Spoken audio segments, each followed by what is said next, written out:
Assalamualaikum warahmatullahi wabarakatuh. Bismillahirrahmanirrahim. Alhamdulillahirabbil alamin. Allahumma shalli ala sayyidina Muhammadin al-Fatih lima ughliq wa lima sabaq nasiril haqqi bil haqq wa hadi ila siratikal mustaqim wa ala alihi haqqa qadri wa miqdaril azim. Rabbi shrah li sadri wa yassir li amri wahlul 'uqdatam min lisani yafqahu qawli. Amin ya rabbal alamin. Alhamdulillah, pada kesempatan kali ini kita masih diberikan kesehatan, kekuatan, motivasi sehingga kemudian kita bisa melanjutkan kajian konseling kita, yang mana kita kali ini akan mengkaji tentang teknik khusus konseling 1.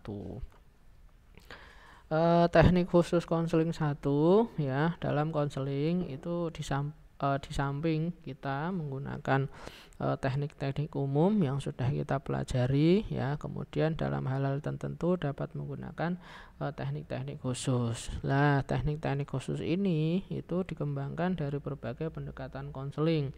Misalnya pendekatan behaviorism, kemudian pendekatan rasional emotif, terapi, terus kemudian Gestalt ya, dan lain sebagainya.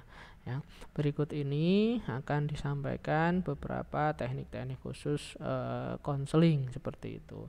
Nah, karena memang teknik khusus konseling itu ada banyak, maka dalam kajian kali ini dipisah. Yang pertama teknik khusus konseling 1, yang kedua nanti teknik khusus konseling 2, agar supaya kajian kita lebih fokus seperti itu.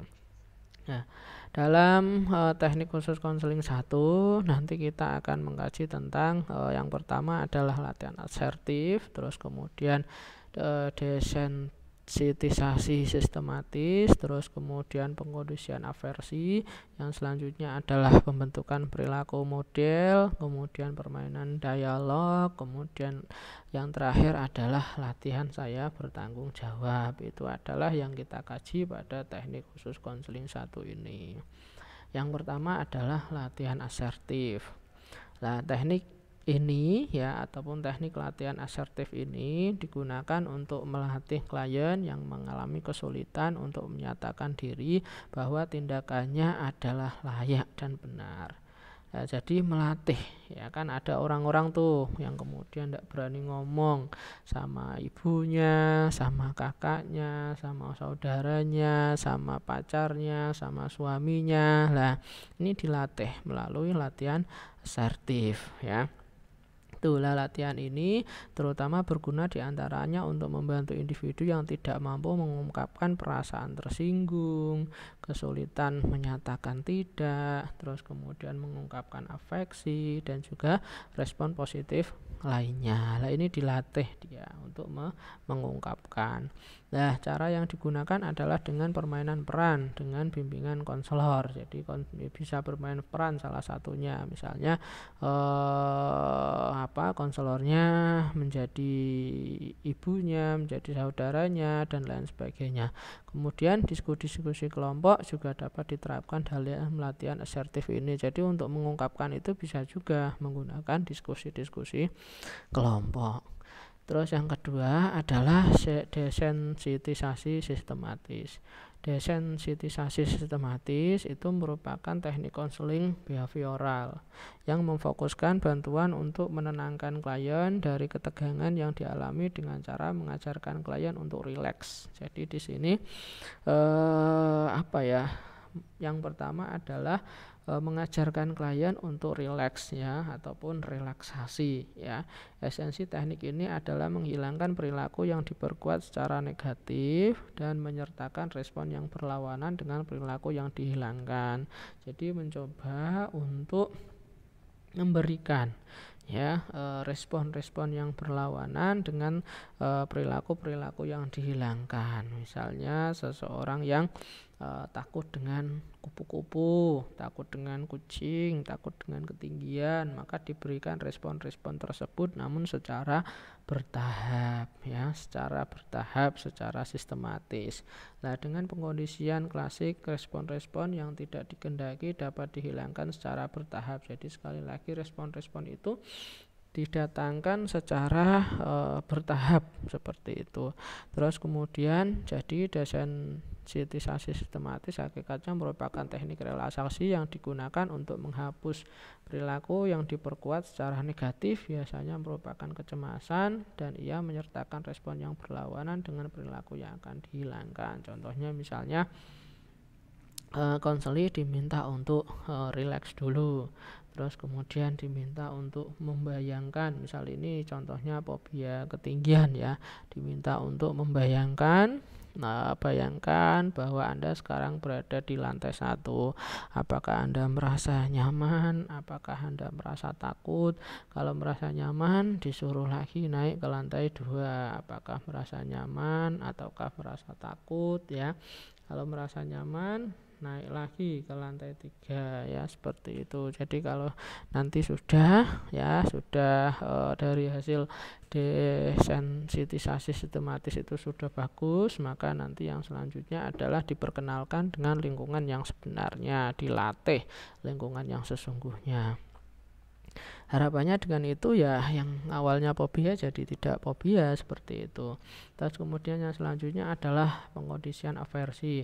Teknik ini dapat digunakan untuk menghilangkan kebiasaan buruk. Jadi kebiasaan-kebiasaan buruk dari konseling itu bisa dihilangkan dengan teknik ini.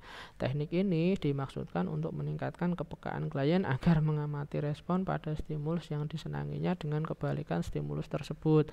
Jadi dia akan mengamati kira-kira respon dari stimulus yang kemudian berkebalikan dengan yang disenangi itu seperti apa. Contohnya misalnya ada orang memiliki kebiasaan buruk, suka mabuk, terus kemudian diberikan stimulus yang berlawanan dengan yang disukainya, misalnya dengan cara memberikan gambar, memberikan video akibat orang-orang yang suka mabuk ataupun minum minuman keras, seperti itu.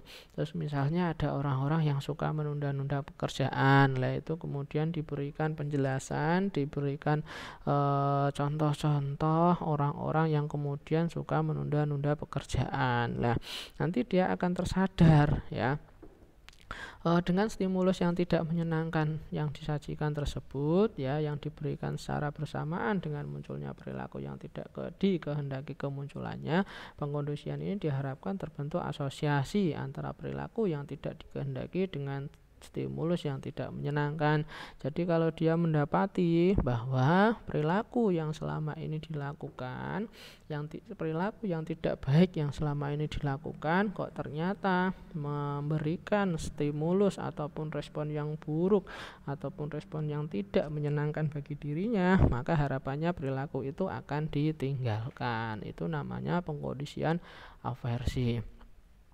Terus selanjutnya adalah pembentukan perilaku model. Teknik ini dilakukan dengan cara klien dikondisikan untuk mendialogkan dua kecenderungan yang saling bertentangan, yaitu kecenderungan top dog dan juga kecenderungan underdog. Misalnya kecenderungan orang tua lawan kecenderungan anak, kemudian kecenderungan bertanggung jawab lawan kecenderungan masa bodoh, kemudian kecenderungan anak baik lawan kecenderungan anak bodoh, kemudian yang keempat kecenderungan otonom lawan kecenderungan tergantung, yang kelima kecenderungan kuat atau tegar lawan kecenderungan lemah. Jadi dia itu diminta untuk memainkan dua peran itu ya, top dog dan juga underdog.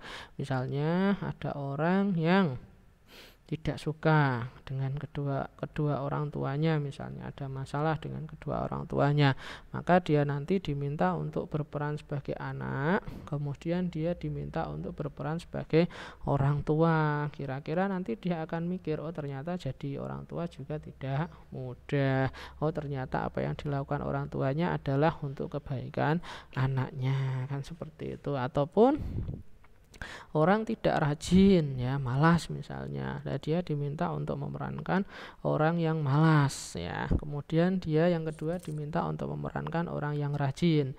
Nanti harapannya dia akan berpikir, oh ternyata lebih menyenangkan, lebih menguntung ketika seseorang jadi orang yang rajin, seperti itu. Jadi orang yang rajin ya, Yang selanjutnya adalah melalui dialog yang kontradiktif ya. Menurut pandangan Gestalt, pada akhirnya klien akan mengarahkan dirinya pada suatu posisi di mana ia berani mengambil resiko. Penerapan permainan dialog ini dapat dilaksanakan dengan menggunakan teknik kursi kosong. Terus yang terakhir adalah latihan saya bertanggung jawab. Ini merupakan teknik yang dimaksudkan untuk membantu klien agar mengakui dan menerima perasaan-perasaannya daripada memproyeksikan perasaan itu kepada orang lain. Dalam teknik ini, konselor meminta untuk membuat suatu pernyataan dan kemudian klien menambahkan dalam pernyataan itu dengan kalimat saya bertanggung jawab. Jadi dilatih agar dia bisa menjadi seorang yang bertanggung jawab. Misalnya saya jenuh, maka saya akan bertanggung jawab sehingga dia tidak jenuh lagi. Terus kemudian saya malas, maka saya bertanggung jawab. Dengan itu harapannya dia tidak malas lagi. Oke, mungkin demikian yang bisa saya sampaikan. Mohon maaf atas segala kekurangan. Terima kasih atas segala perbaikan. Assalamualaikum warahmatullahi wabarakatuh.